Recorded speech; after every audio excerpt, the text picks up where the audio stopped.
રાજ્યમાં 60 વર્ષ પછી બિન દ્રવિડ પક્ષના મુખ્યમંત્રી મળ્યા છે તમિલનાડુને। આ દ્રશ્યો જે તમિલનાડુથી સામે આવી રહ્યા છે। વિજયનું રાજ તિલક થયું છે। વિજય થલાપતિએ સંબોધન પણ કર્યું હતું। જ્યારે શપથ ગ્રહણ સમારોહ યોજાયો હતો, મોટી સંખ્યામાં અહીં લોકોની હાજરી જોવા મળી। વિજય થલાપતિ એટલે અલગ કેમ કે ટીવીકે ની સ્થાપના કર્યા પછી ટૂંક જ સમયમાં ટીવીકેને આ સરકાર બનાવવાનો મોકો મળ્યો છે અને તેનો શ્રેય વિજય થલાપતિને જાય છે। બિન દ્રવિડ પક્ષને ટીવીકેને જે સીટો મળી તે ખરેખર ચોંકાવનારી હતી। તમામ એક્સપર્ટ્સ પણ ચોંકી ઉઠ્યા હતા કે જ્યારે વિજય થલાપતિને આ પરિણામો મળે। மிகப்பெரிய ஒரு இடத்தை ஒண்ணு கொடுத்தீங்க, அதையெல்லாம் விட்டுட்டு உங்களுக்காக நன்றி கடன் செலுத்துறதுக்காக அரசியலுக்கு வந்த உங்க விஜய, இந்த விஜய, நீ வா விஜய், நாங்களா இருக்கோம், பாத்துக்கிறோம்। விஜய் தம்பி நீ வா, நாங்க இருக்கோம்। விஜய் தம்பி நீ வா, நாங்க இருக்கோம்। அண்ணா நீ வாடா, நாங்களா இருக்கோம்। நண்பா நீ வா நண்பா, நாங்களா இருக்கோம்। તો વિજયની પાર્ટી ટીવીકે જેણે 2 વર્ષ પહેલા જ તેની સ્થાપના થઈ હતી અને પહેલી જ ચૂંટણીમાં તેણે હેટ્રિક મારી 234 માંથી 108 બેઠકો જીતી અને હવે વિજય થલાપતિને તમિલનાડુની કમાન। અમદાવાદમાં પોલીસની દાદાગીરીનો આરોપ મુકાયો છે। કિશોરને પોલીસ કર્મીએ લાફો માર્યાનો આરોપ। પોલીસની દાદાગીરીનો વિડીયો વાયરલ થયો। વાયરલ વિડીયો વાસણા વિસ્તારનો હોવાની ચર્ચા છે।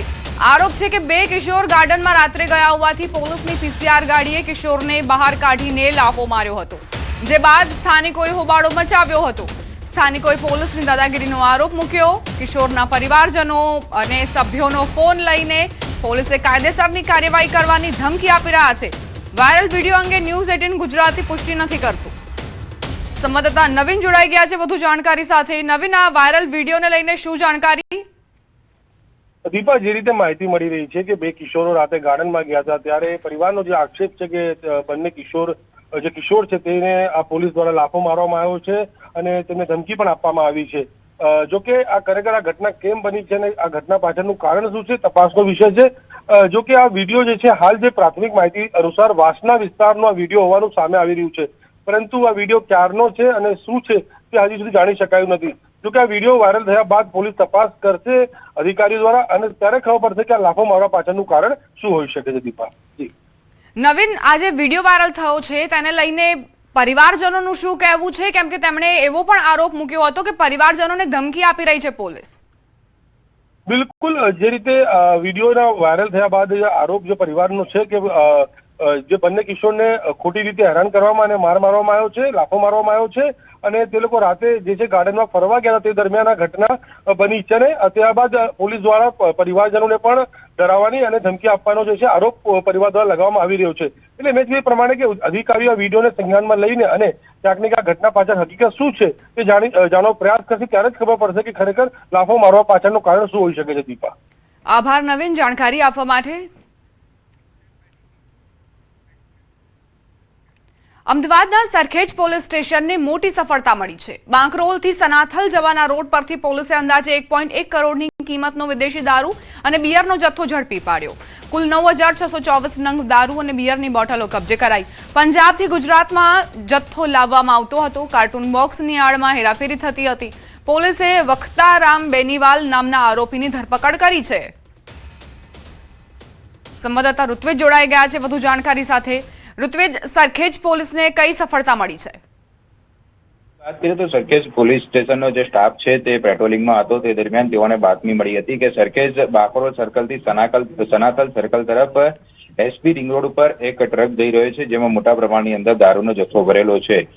જેથી પોલીસ દ્વારા ખાસ કરીને આ જે ટ્રક છે તે બાતમીના આધારે જે પ્રકારે માહિતી મળી હતી તે ટ્રકને રોક્યો હતો અને તેમાંથી તપાસ કરતા મોટા પ્રમાણની અંદર દારૂ અને બિયરની બોટલો મળી આવી હતી। લગભગ 9,624 જેટલી બોટલો મળી આવી હતી, જેની બજાર કિંમતની વાત કરીએ તો 76,056 જેટલી 76,56,000 જેટલી તેની બજાર કિંમત થઈ રહી છે અને કુલ ટોટલ પોલીસે 1 કરોડ 1 લાખથી વધારેનો મુદ્દામાલ પણ જપ્ત કર્યો છે અને જે આરોપી છે તે આરોપીની પૂછપરછ શરૂ કરવામાં આવી છે। પ્રાથમિક તપાસની અંદર જાણવા મળી રહ્યું છે કે જે એક કંપની હતી તે કંપનીની પ્રોડક્ટના કાર્ટૂન બોક્સ જે લૂંટના કટ્ટા હોય છે તેની આડમાં લુધિયાણા પંજાબથી આ દારૂનો જથ્થો ભરીને લાવવામાં આવ્યો હતો. જો કે કોને આપવામાં આવવાનો હતો, ક્યારે પહોંચાડવાનો હતો, કોણ તેની ડિલિવરી લેવાનું હતું, આ તમામ બાબતોને લઈને હાલમાં સરખેજ પોલીસ દ્વારા વધુ તપાસ શરૂ કરવામાં આવી છે. આભાર ઋત્વિજ જાણકારી આપવા માટે. રાજસ્થાનમાં બેફામ રફતારનો કહેર યથાવત, જે સીસીટીવીમાં આખી ઘટના કેદ થઈ છે. ઝુંઝુનુ જિલ્લાના ગુઢા ગોરજી શહેરમાં એક રાહદારીને બેફામ બાઇક ચાલકે ટક્કર મારતા ગંભીર ઈજા પહોંચી. અકસ્માત બાદ બાઇક ચાલક સ્થળ પરથી ફરાર થઈ ગયો.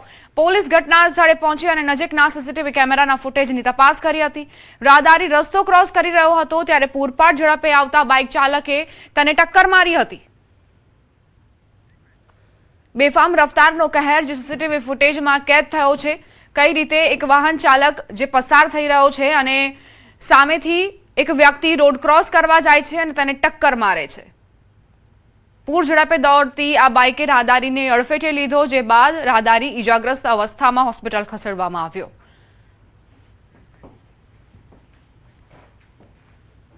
રાજકોટના ગોંડલ ચોકડી વિસ્તારમાં સર્જાયેલા ગમખ્વાર અકસ્માતના વધુ સીસીટીવી ફૂટેજ સામે આવ્યા. ફૂટેજમાં જોવા મળે છે કે પૂરપાટ ઝડપે આવી રહેલી સ્કોર્પિયો કારના ચાલકે અચાનક સ્ટીયરિંગ પરથી કાબુ ગુમાવ્યો. ત્યારબાદ કાર રોડની બીજી તરફ વળી જઈ સામેથી આવી રહેલી ઇકો કાર સાથે જોરદાર અથડાઈ. આ અકસ્માત 4 મેના રોજ બપોરે અંદાજે 2 વાગે આજી ડેમ પોલીસ સ્ટેશન વિસ્તાર હેઠળ આવેલા ટાટા શોરૂમ નજીક સર્જાયો હતો. અકસ્માત એટલો ગંભીર હતો કે ઘટના સ્થળે જ એક જ પરિવારના 2 સગા ભાઈઓના મોત નીપજ્યા. જ્યારે ગંભીર રીતે ઈજાગ્રસ્ત થયેલા ગીતાબેન પાટોડિયાનું સારવાર દરમિયાન 5 દિવસ બાદ મોત થયું.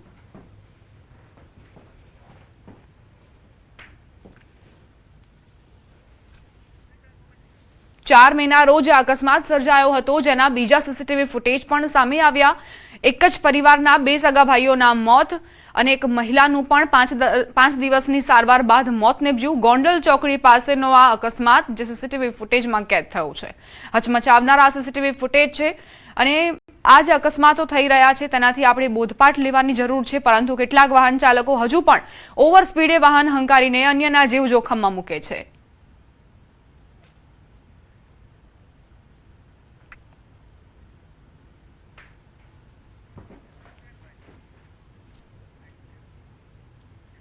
બનાસકાંઠાના દાંતામાં બેકાબુ કારે અકસ્માત સર્જો. પૂરપાટ ઝડપે આવતી કાર ચાની કેટલીમાં ઘૂસી જતા અકસ્માત, જેમાં એકનું મોત થયું અને 7 થી વધુ લોકો ઘાયલ થયા. ઈજાગ્રસ્તોને સારવાર માટે હોસ્પિટલ ખસેડાયા. દાંતા પોલીસે અકસ્માતનો ગુનો નોંધીને તપાસ શરૂ કરી છે. દાંતાની આ અકસ્માતની ઘટના, જેમાં એક વ્યક્તિએ પોતાનો જીવ ગુમાવ્યો. પૂરપાટ ઝડપે આવતી કાર ચાની કેટલીમાં ઘૂસી ગઈ. અહીં લોકો ચાની ચૂસકી લઈ રહ્યા હતા. તેમને શું ખબર કે કાર કાર્ડ બનીને ત્રાટકશે, જેમાં એક વ્યક્તિએ પોતાનો જીવ ગુમાવ્યો છે. 7 થી વધુ લોકો ઘાયલ છે. આશા રાખીએ કે તેઓ ઝડપથી સ્વસ્થ થાય. તેમને સારવાર માટે હોસ્પિટલ ખસેડવામાં આવ્યા છે. દાંતા પોલીસે અકસ્માતે મોતનો ગુનો નોંધીને તપાસ શરૂ કરી છે. બેફામ જે વાહન ચાલકો છે તેમના કારણે નિર્દોષ નાગરિકો મોતને ભેટી રહ્યા છે, તેમ છતાં પણ કોઈ સુધરવાનું નામ નથી લઈ રહ્યા. ઓવર સ્પીડિંગના જે દ્રશ્યો સામે આવે છે, દરરોજ અકસ્માતોની વણઝાર રાજ્યમાં સર્જાતી હોય છે અને તેમ છતાં પણ વાહન ચાલકો હજુ ઓવર સ્પીડના કારણે નિર્દોષ નાગરિકોને ભોગ બનાવી રહ્યા છે. બેફામ કાર જે ચાની કેટલીમાં ઘૂસી ગઈ, એ દરમિયાન કેટલાક લોકો એ ચાની ચૂસકી લઈ રહ્યા હશે, મિત્રો સાથે વાતચીત કરતા હશે અને તેમાં એક વ્યક્તિને મોત મળ્યું. સંવાદદાતા મહેન્દ્ર જોડાઈ ગયા છે વધુ જાણકારી સાથે. મહેન્દ્ર, શું ગમખ્વાર અકસ્માતની ઘટના?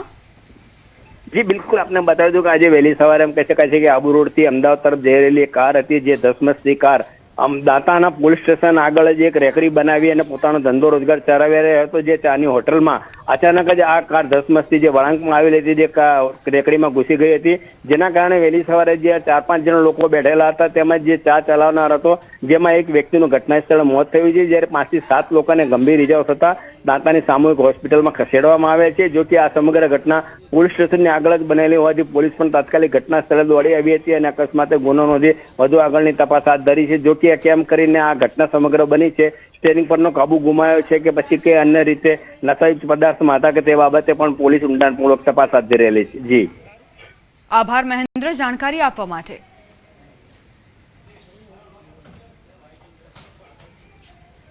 હવે વાત પ્રધાનમંત્રીના પ્રવાસની તૈયારીઓ વિશે.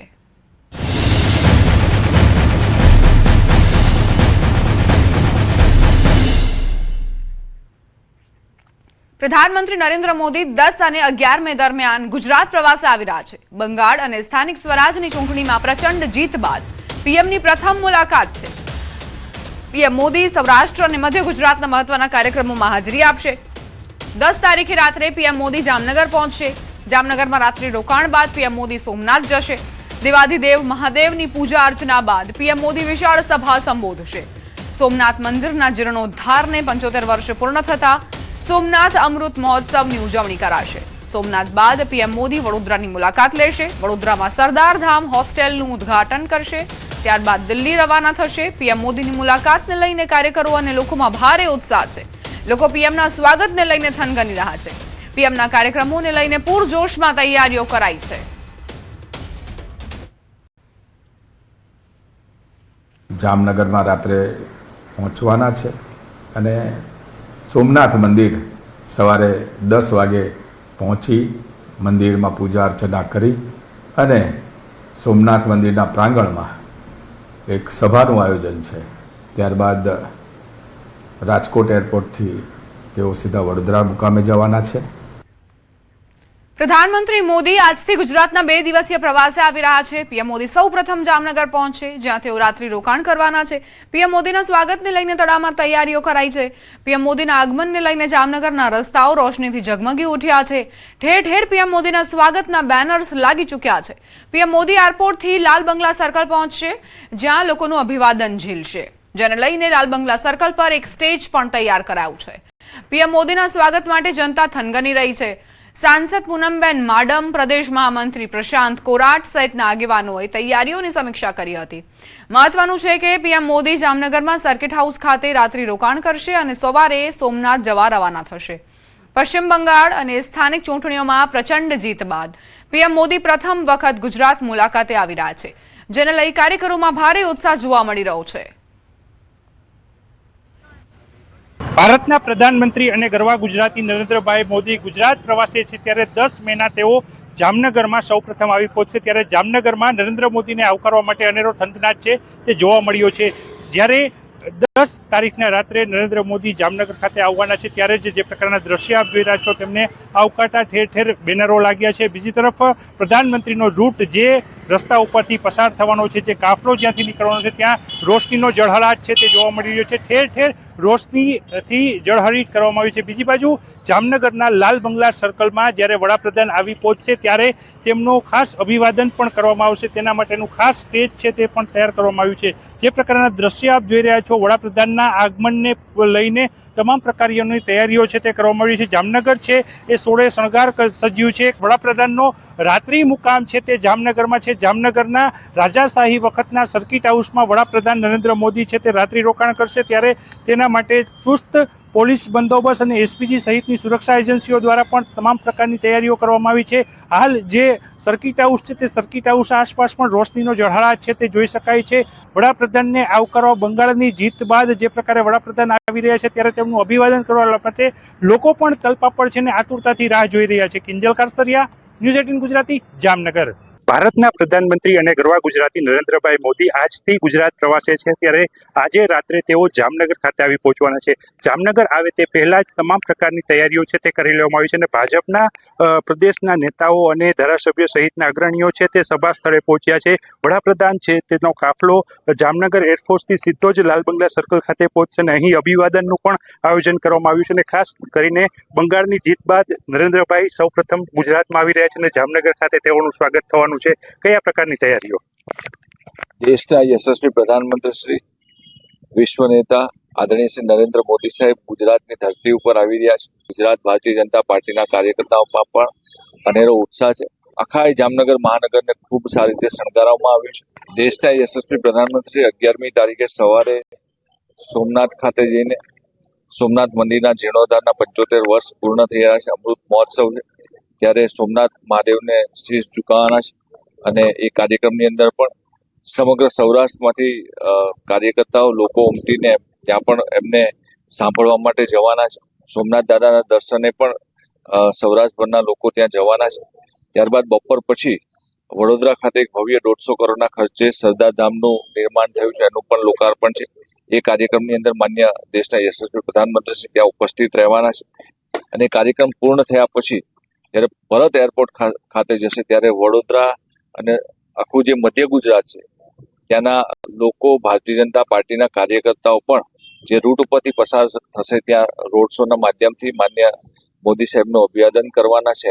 આ હતા પ્રશાંતભાઈ કોરાટ, જે પ્રદેશ ભાજપના મહામંત્રી છે. તેમણે ન્યૂઝ 18 સાથે વાત કરી અને જે પ્રકારે વડાપ્રધાન જ્યારે જામનગર ખાતે આવી રહ્યા છે, 2 દિવસના પ્રવાસને લઈને તમામ પ્રકારની તૈયારીઓ છે તે કરવામાં આવી છે અને વડાપ્રધાનને આવકારવા માટે જામનગરમાં પણ આતુરતા જોવામાં આવી રહી છે. કિંજલ કારસરિયા, ન્યૂઝ 18 ગુજરાતી, જામનગર. જામનગરનો માહોલ કેવો છે તે તો તમે જોયો. હવે તમને વડોદરા લઈ જઈએ કે જ્યાં પ્રધાનમંત્રી મોદીના હસ્તે નવીન સરદાર ધામ ભવનનું લોકાર્પણ થવા જઈ રહ્યું છે, જેની પૂર્વ તૈયારીઓની સમીક્ષા કરવા માટે પ્રદેશ ભાજપ પ્રમુખ જગદીશ વિશ્વકર્મા વડોદરા પહોંચ્યા. લોકાર્પણ બાદ પ્રધાનમંત્રી સરદારધામ ખાતે એક વિશાળ જાહેર સભાને સંબોધિત કરવાના છે, જે અંતર્ગત જગદીશ વિશ્વકર્માએ વહીવટી અધિકારીઓ, સંગઠનના પદાધિકારીઓ, ધારાસભ્યો સાથે ઉચ્ચ સ્તરીય બેઠક યોજી. આ બેઠકમાં તેમણે કાર્યક્રમના આયોજન અને સુરક્ષા વ્યવસ્થા તમામને લઈને ઝીણવટભરી માહિતી મેળવી અને જરૂરી સૂચનો પણ કર્યા.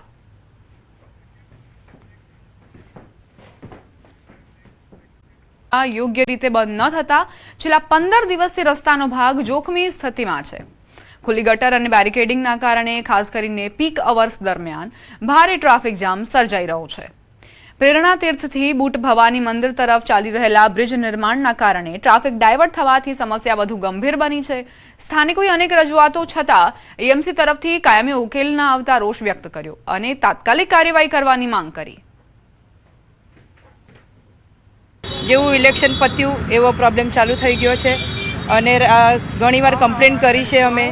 મારા હસબન્ડ ખુદ ચેરમેન છે, એમણે ઘણીવાર મ્યુનિસિપાલિટીમાં કમ્પ્લેન કરી છે, પણ રાતે આવે છે અને કંઈ સોલ્યુશન આવતું નથી. અને બીજું એ કે આ જે ખોદીને ગયા છે તો અમને એટલો પ્રોબ્લેમ થાય છે અમારા સોસાયટીમાં.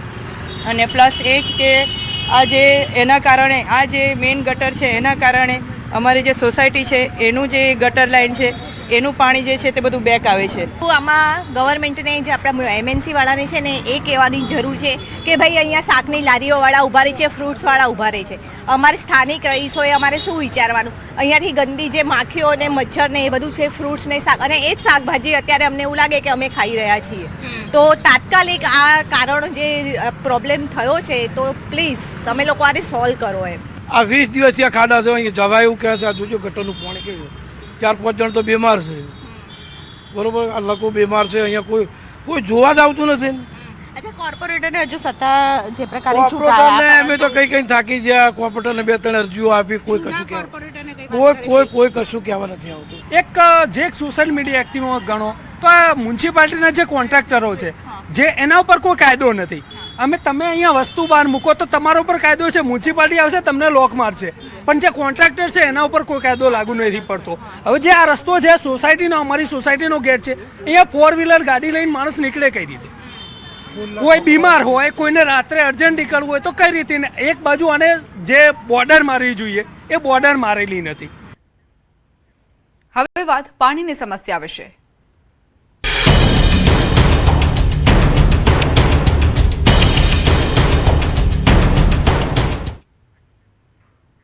આણંદના પેટલાદના જોગણ ગામના જગદીશપુરા વિસ્તારમાં ભર ઉનાળામાં પીવાના પાણીની ગંભીર સમસ્યા સર્જાઈ છે. જગદીશપુરા વિસ્તારમાં તળપદા સમાજના આશરે 50 પરિવારો વસવાટ કરે છે.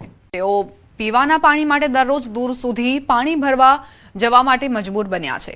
સરકારી ખર્ચે અહીં પીવાના પાણી માટે બોર બનાવવામાં આવ્યા હોવા છતાં બોરમાંથી ટીપું પાણી મળતું નથી, જેના કારણે લોકોમાં ભારે રોષ જોવા મળી રહ્યો છે. ગરમીના કારણે લોકો પરેશાન થઈ રહ્યા છે. કાળઝાળ તાપમાં પાણી માટે થતી દોડધામે ગ્રામજનોનું જીવન અસહ્ય બનાવી દીધું છે. આ મુદ્દે ન્યૂઝ 18 ગુજરાતીએ પેટલાદ તાલુકા વિકાસ અધિકારીનું ધ્યાન દોરતા તેમણે ટૂંક સમયમાં સમસ્યાનું નિરાકરણ લાવવાની ખાતરી આપી. પાણીનું અમારે તકલીફ છે તો પાણી અમારે પૂરું કરો. 4 બોર કર્યા તો છતાં પાણી અમારે આવતું નહીં. ટાંકી બન્યા લો ગમે તે રીતે અમારે સૌને પાણી પહોંચે એવી અરજી અમારી છે. પાણી આવે છે પણ કનેક્શન મળ્યા નહીં એટલે કોની કોઈ ઘરે પાણી જાય. બોર કર્યો, કનેક્શન હજુ કોઈને મળ્યા નથી. અમે એટલું કહેવા માંગે કે પાણીનો ટાંકો મોટો મેળો અને બધાને સૌને કનેક્શન આપો, પૂરતું પાણી બધાને મળે એ રીતે. પરા વિસ્તારમાં ભૌગોલિક પરિસ્થિતિ અનુસાર એક ઊંચાણવાળો ભાગ છે અને એક નીચાણવાળો ભાગ છે. હવે જે ઊંચાણવાળો ભાગ છે ત્યાં પાણી પહોંચે છે, પરંતુ ઓછા પ્રેશરથી પહોંચે છે. એટલે આ સમસ્યાના સમાધાન માટે જે બોર છે એમની મોટરની ક્ષમતા વધારવાની કામગીરી ચાલુ છે, અને સાથે સાથે એક નવો બોર પણ તાલુકા પંચાયતની ગ્રાન્ટમાંથી મંજૂર થયેલ છે, જે પણ કામ પૂરું થતાં ટૂંક સમયમાં ત્યાં પણ